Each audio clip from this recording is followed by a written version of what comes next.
بچه‌ها، امیدواریم که حالتون خوب باشه. ما میخوایم یه سری سوالایی در مورد چون ولنتاینز هست مثلا در مورد رابطه های آدما اینجا ایران، تفاوت‌ها، تشابه‌ها، اینجور چیزا حرف بزنیم. البته که مقدار بهتون یه کانتکسی بدیم. من الان از 11 سالگی هست که اینجا بزرگ شدم. زهرا الان 7 ماه اومده و من اینجا نامزد کردم. قاعدتاً تو اینجا داشتم زندگی می‌کردم و نامزدم ایرانی نیستش، مصری هستش و توی دانشگاه باهاش آشنا شدم. خب به خاطر اینکه اینجا بزرگ شدم از توی دبستان مثلا دیدم قضیه شکلی از میدل اسکول و های اسکول و مدل رابطه ها رو دیدم. بعد مثلا میرفتم ایران مدل رابطه های ایران رو میدیدم و خیلی واسم همیشه این موضوع جالب بودش که یه سری مثلا تفاوت و تشابه هایی بودش. با همین میریم که یه سری سوال جواب بدیم با هم دیگه. شروع کنیم.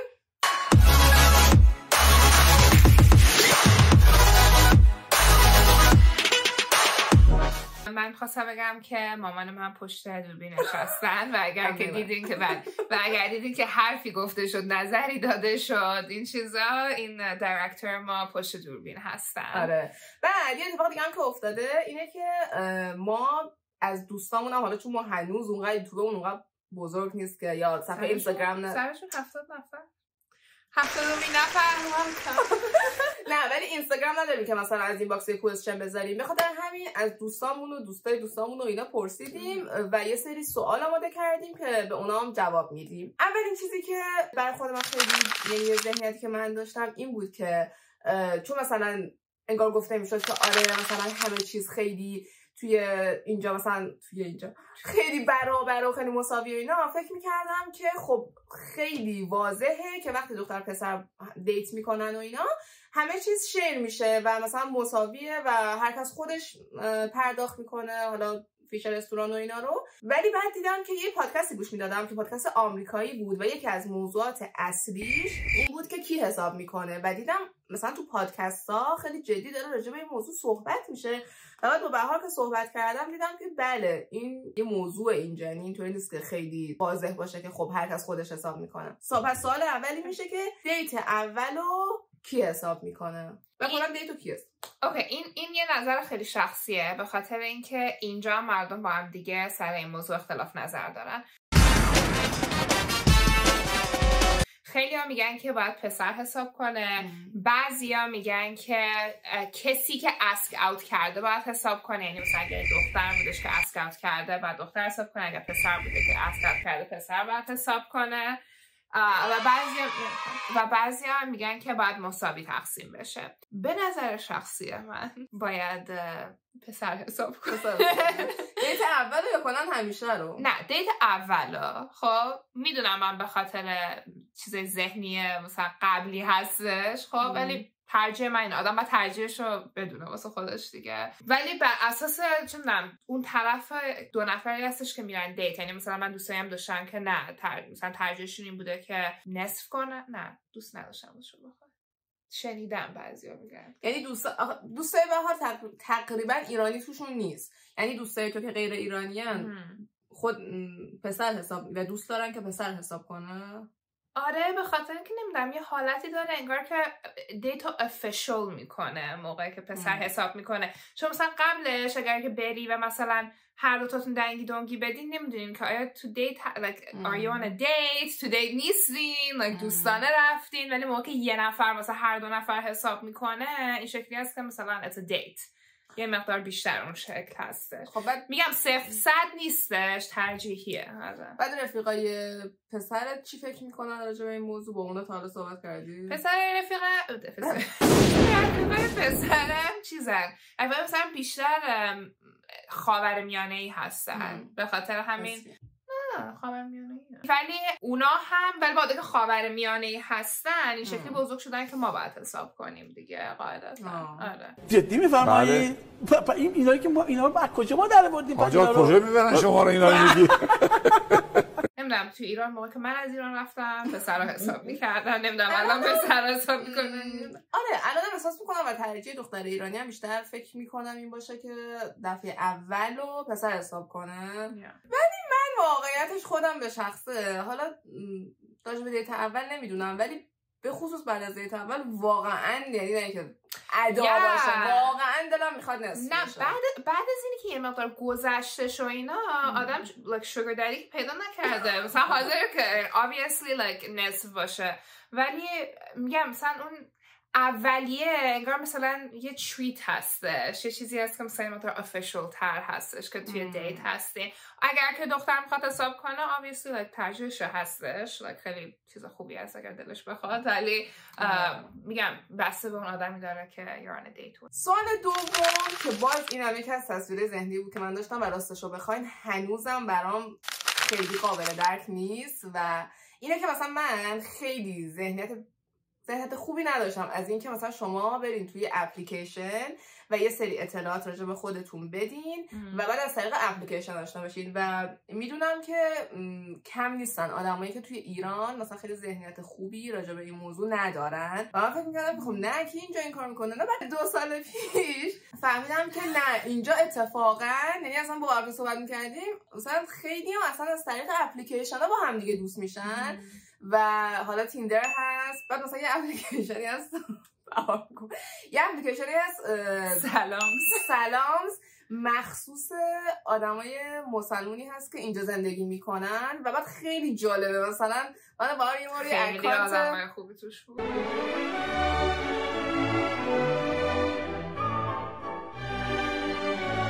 من اگر که نامزد نداشتم واقعا پیشنهاد میکردم به دوستان.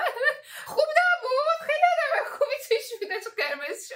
ما یه بار اکانت فیک ساختیم بعد رفتیم اون تو، بعد من نساختم علی جون اگر نگاه میکنم یه اکانت فیک خلاصه ساختیم بعد رفتیم اونجا بعد سریع اپلیکیشن تشخیص داد ما فیکیم بعد ریموومون کرد. آره خلاصه یه چیز خیلی رایجه اوکیه که دیگه بابا بگو بهتر از اوکی.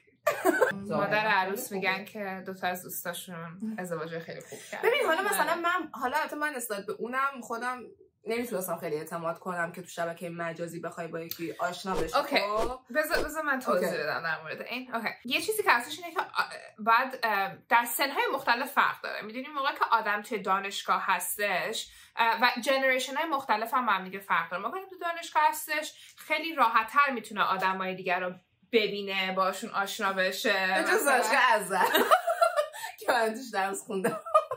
خب مثلا اینجا خب بخاطر اینکه دختر پسر حتی ایران honestly حتی ایران مخصوصا البته ایران خیلی راحت تره که با هم دیگه آشنا بشین و اینا. بعدش که گریجویت میکنی اگر که محل کاری تو جوری باشه که مثلا خیلی دور و برت داری چیزا کسای مختلفو میبینی اوکی، ولی مثلا خیلی تو کارشون این شکلی نیستش. خب کجا آدم کسی رو ببینه که بخواد باهاش ازدواج کنه؟ تو بارم یا مثلا تو رستورانم نشستی یه نفر خیلی کم پیش میاد که مثلا رندوملی بیاد بهت یه چیزی بگه. اگرم بگه این آدم خوب هست خوب نیست، چرا داره میاد اپروچت میکنه، از این حرفا. آره اینجا این اتفاق نمیافته. به خاطر همین تو ونکوور به خاطر همین خیلی ترجیح میدن که همین آنلاین دیتینگ رو تجربه کنن و honestly پلتفرم‌های مختلف با هم دیگه فرق داره. مثلا چه میدونم تندر یه سابقه داره تو ذهن مردم که مثلا کسایی که توش هستن فقط میخوان که با هم دیگه باشن. تندر اون شکلی هست مثلا میگم نه همه ولی خیلیه که تو تندر هستن فقط محض اینه که مثلا با هم دیگه آشنا بشن که مثلا یه مدتی با هم دیگه باشن تمام بشه.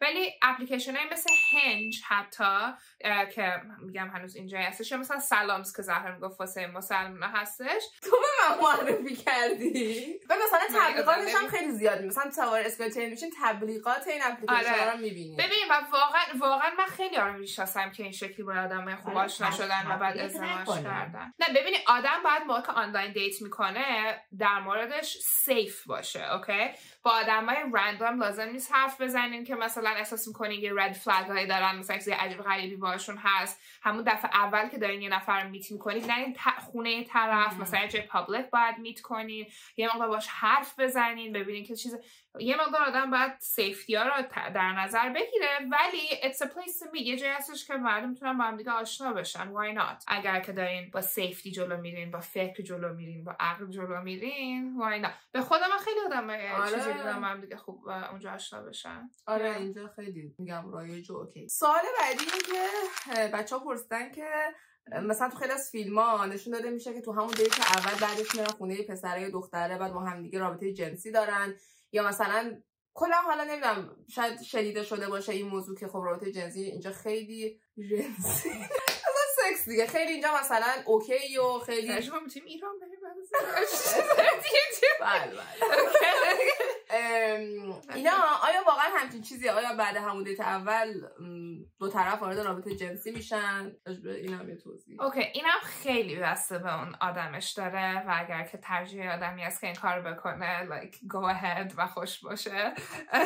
نه منظورم اینه که چیزی نیست، یعنی خیلی بستگیه و بسته به سنم داره. مثلا چون توی دانشگاه که بودیم آره خیلی مثلا بیشتر این قضیه بود که چون بعضی واقعا فقط واسه سکس می‌خواستم با یه نفر دیگه باشن که میگفتم اون تندر قضیهش بودش بیشتر مثلا تو زمان ما. ولی خب مثلا هر چی که سن طرف بالاتر میره احتمالاً بیشتر به فکر این هست که این نفر میخواد عمیق‌تر بشناسه و باز نظر شخصی من این هستش که نظر شخصی من نمیگم درسته یا غلطه، این هستش که بهتره که دفعه اول یا حتی دوم سوم این کارو نکنه طرف، به خاطر اینکه باعث میشه که نتونی که طرفو خیلی بشناسی. مامانم میگه دفعه 4 بکنه نه میگم دیگه ترجیح خودشون شناخت ایجاد نشده. یا منظوری که یعنی از لحاظ روانشناسی که اگر بخوای نگاه کنی از لحاظ دین و مذهب و اینا اصلا نمیگم. خب اگر میخوای با یه نفر آشنا بشی که واقعا بشناسینش فرق داره تا بخوای مثلا برای خوشگذرانی با یه نفر باشی که اگه مثلا خوشگذرانی هستش great اون اصلا یه چیز جدا هستش، ولی اگه واسه آشنا هستش که طرف با یه نفر دیگه آشنا بشه طرفو بشناسه خب مسلما از اولین کارو بکنی یه سری چیزای دیگه هم قاطیش میشه که سخته آره. که بتونی واقعا طرفو اونجوری بشناسی، چون مثلا ممکنه مثلا اون قضیه خوب باشه ولی خب مثلا اخلاقش خوب نباشه ولی الان هنوز میخوای اونو ادامه بدی و توی ذهنت اونو توجیه میکنی، میدونی به خاطر همین تو هورمون داره ترشح میشه امکان داره یعنی واقعا این اتفاق میفته. یه نوع مثل اعتیاده. خب سوال بعدی اینه که معمولا از چند سالگی اولین دیتو میرن؟ معمولا دیت کجاها میرن؟ اوکی اولین مثلا سنه اوکی از سنه باز نسبت به خانواده فرق داره، چون مثلا من مثلا کالچر نه حتی توی مثلا کالچر ایرانی مثلا یه خانواده با خانواده که خیلی فرق داره، میدونی کالچر خانوادگی. نه میگم معمولا اگه بخوای اوورال بگی از چه سنی میرن دیت؟ خب هم خواستم بگم خیلی بستگی داره به خاطر اینکه یه سن ببین مثلا اینجا از 12-13 سالگی مثلا دیت میرن میدونین، ولی دیت 12-13 سالگی با دیت فرق داره میدونین. مثلا من چون میگم با بچه‌ها تو مدرسه اینا کار میکنم، مثلا بچه داشتم که رفتن دیت بعد مامان باباشون مثلا اونور رستوران نشسته بودن، اینا مثلا با یه دختری و پسری رفته اونور نشسته میدونین مثلا کیوت هستش. ولی آره دیگه تو مثلا دوره تینیجری متداول هستش دیت کردن و بعضی هم ترجیحشون اینه که دیت نکنن تا یه موقعی، ولی مثلا چه میگم مثلا از 12-13 سالگی شروع میشه مثلا کراش داشت.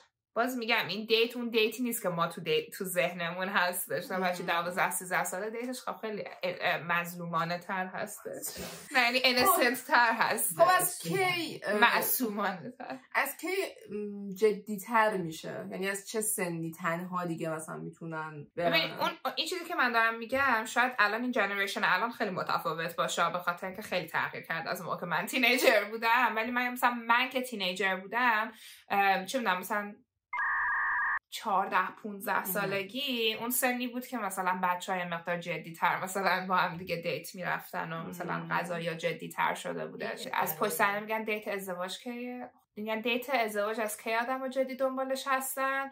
کسایی هستن که احساس میکنن که آمادگیشون خب خیلی پایین‌تر از کسای دیگه هستش میدونین. مثلا من خودم موقعی که شروع کردم دیت کردن نام زدم که الان نام زدم هست موقع دوست پسرم بود نسبتا سنم پایین بود. احتمالاً ریکامند نمیکنم که یه نفر توی سن به اون پایینی شروع کنه دیت کردن، به خاطر اینکه اگر دیت واسه ازدواج 20 سالم بود، ولی 20 سال خیلی سن کمیه. بذارین بهتون بگم چرا. ببینید من 20 سالگی شروع کردم دیت کردن نام زدم و ریگرتم پشیمونم نیستم به خاطر اینکه خب یه آدم خیلی خدا رو شکر خوب آشنا شدم، ولی خطرش اینجا هستش موقعی که آدم توی سن خیلی کمتری شروع میکنه دیت کردن و بعد حتی اینی که تو ذهنت باشه که میخوای ازدواج کنی باعث میشه که چون خیلی خودتو نمیشناسی یه نفری انتخاب کنی که ممکنه خیلی باهات مچ نباشه. خب بعد همین همینجور که با هم دیگه میایین جلو، چون با هم دیگه عادت میکنین همدیگه رو دوست دارین و اینا، باعث میشه که احساس کنی که مثلا مجبوری با اون آدم بمونی یا تو احساسی خیلی درگیر اون آدم هستی. بخاطر همین یه مقدار سخت میشه که مثلا هنوز با استدلال آدم جلو بره و هم محک بزنه و ببینه که مثلا هنوز میخواد با اون آدم باشه. اگر آدم با آدم فرق داره، مثلا من خوشحالم که اون موقع علیو دیدم و هیچ چیزی رو تغییر نمیدم، ولی کسایی هم دیدم که توی اون سن با آدمای اون ورژن 20 سالشون با این ورژن 26 سالشون خیلی فرق داشته، ولی اون طرفی که باهاشون بودن تو 20 سالگی خیلی باش مچ بودن، ولی تو 26 سالگی دیگه اصلا باش مچ نیستن. بعد 6 سال زندگیشون رو با این آدم دیت کردن، بعد الان احساس میکنم باید باش ازدواج کنن، در صورتی که خب این چیز غلطی هستش. آره واقعا بایدی وجود نداره. یعنی الان که دیگه به نظر خود من که اصلا آدم وقتی ازدواج میکنه میتونه به این نتیجه برسه که دیگه نمیتونه با اون آدم ادامه بده و جدا بشه و خدا رو شکر الان این موضوع تو ایران هم خیلی، حالا البته بازی خورده از اون ور میفته، ولی این داستان طلاق و اینا خیلی داره فرهنگش متفاوت میشه. وقتی یه فرهنگ میخواد عوض بشه خیلی معمولیه که خب یهو از اون ور بوم بخواد بیفته، ولی اگه بتونیم به یه ثبات و به یه حد وسطی برسیم خب خیلی خوبه. کجا دیت میرن و جواب نده. کجا دیت میرن؟ رستوران، یک مثلا اکتیویتی کافه، یه اکتیویتی که با هم دیگه انجام بدین اگه سنتون بخوره، مثلا بار، بین درینک بخورین با هم دیگه. آره مثلا اگر بخواین مشروب بخورین. تینیجر بیشتر مثلا سینما، مثلا اینجور جاها با هم دیگه میرن. سوال بعدی اینه که ولنتاین معمولا خیلی تاکید روی کادو میشه، یعنی مهمه که تو ولنتاین برای هم دیگه کادو بخرن حتما، و مثلا فرهنگش اینجا خیلی زیاده. بازم بسته به آدمش داره. مثلا من میدونم یه سری از دوستان خیلی کادویی ان، میدونی، مثلا خب اونا خب باید هم دلشون میخواد کادو داشته باشن. من بیشتر مثلا دلم میخواد کسی واسم چیزی درست کنه یا بنویسه یا همچین کاری بکنه. ولی خب من اون چیزی که از ایران میبینم اینه که احساس میکنم تو ایران جدی تر از اینجا سلبریت میشه. اینجا مثلا اینجا شما خیلی جاها مثلا توی مغازه ها توی تزیین رو میبینید که مثلا تزیین میکنن، قلبی میشه. این حال و هوای ولنتاین شاید حتی میتونم بگم بیشتر باشه، چون مثلا حتی یه جایی مثل والمارت که مثل چی میگن فروشگاهیه که مواد غذایی و اینا بیشتر داره، حتی اونجا شما این تم ولنتاین رو میبینید.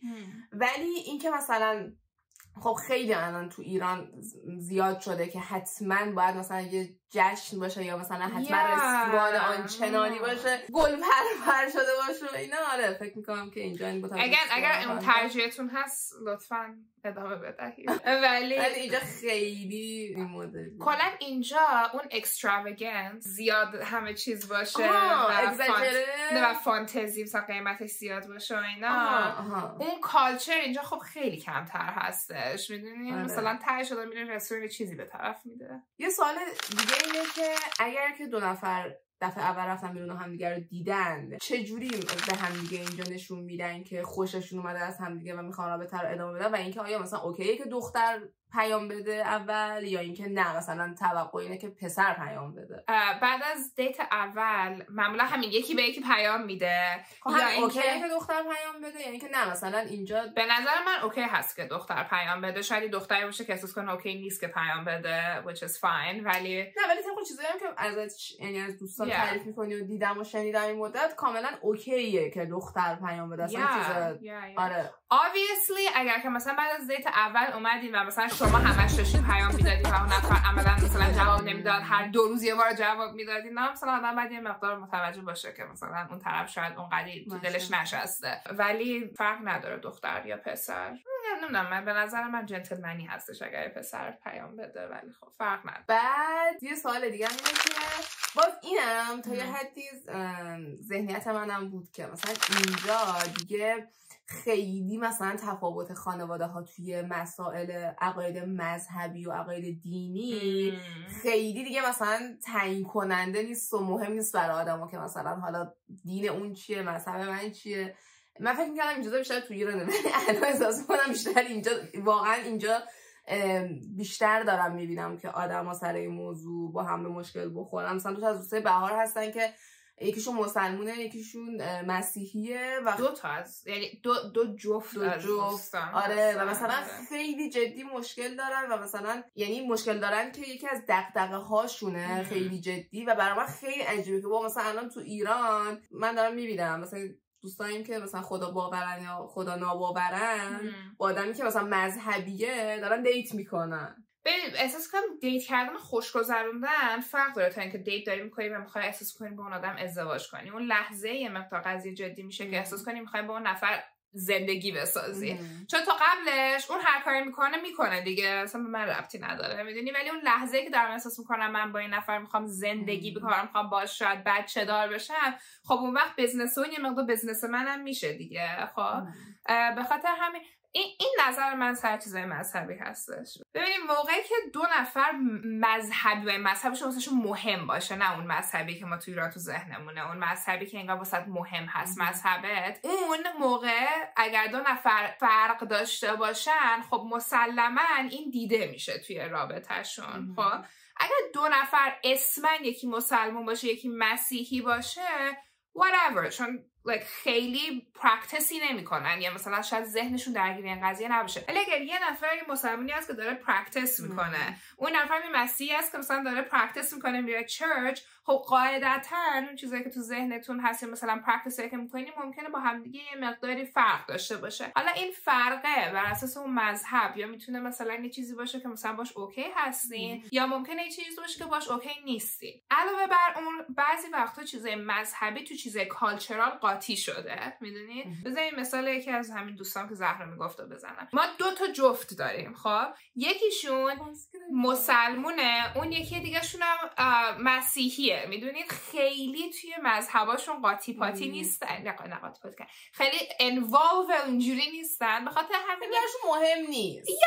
اسمش اون هستش، آره مثلا ولی مثلا خیلی عمیقاً واسش مهم نیست. مثلا همین اون واسه یه جای همدیگه رو میت کردن، حالا اون بره چرچ واسش، مثلا مسلمونه بره چرچ مثلا واسه یه مراسمی خیلی واسش مهم نیست، اون یکم بره مسجد واسه یه چیز خیلی واسش مهم نیست، میدونی. ولی اون جفت دیگه یکیشون مسیحی هست که مثلا چرچ با خانواده‌اش، کلیسا با خانواده‌اش میره، میخواد توی قضیه کلیسا ازدواج بکنه، یعنی میخواد یک پدر مثلا ازدواجش بده. این چیزا رو چیز ذهنیشو داره. اون یکی هم مثلا درسته که نماز نمیخونه ولی مثلا روزش رو میگیره، یا مثلا چیزای ذهنیش باز میگم چیز عمیق اسمی نیست و چیزای ذهنیش این است که واسش مهمه. خب و خب این با کالچر قاطی شده، چون الان مثلا موقع میخوان فکر کنن با هم دیگه میخوان ازدواج کنن، تو کلیسا میخوان ازدواج کنن یا توی مسجد میخوان ازدواج کنن. اوکی اگر بخوان تو هر دوش ازدواج کنن، اون مثلا مسلمانه نمیتونه تو کلیسا با این ازدواج کنه به خاطر اینکه بپتایز نشده،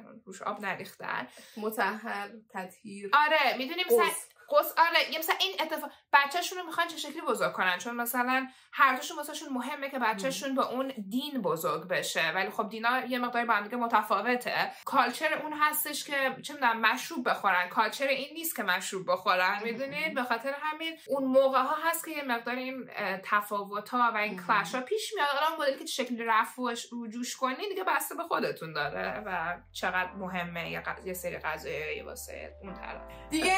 همین بچه‌ها مرسی که تا اینجا همراهمون بودین، امیدوارم که خوشتون اومده باشه. آره دیگه. ولی اگر موضوعی بود که دوست داشتین راجبش صحبت بکنیم، سوالی بود، حالا سرشگی بود ولی اگر که ویدیو رو دوست داشتین لایک کنین، شیر کنین، کامنت بذارین برامون، نظراتتون رو حتما بگین. ما مشتاقانه دوست داریم که انتقادات و نظرات و پیشنهاداتتون رو بشنویم. دیگه همین دیگه. مرسی که همون بودین. تو ویدیوی بعدی اینا برای این روز شکلات واسه شد. دیشب بهار گلنتاین گرفته بود، دیروز ولنتاین. بعد دوستاش اومده بودن، دوستای دخترش از اینا داشتیم شکلاتای قلبش هم اشتباه گرفت دیگه. همین دیگه. مرسی. بوس بهتون. میبینیمتون تو ویدیوی بعدی.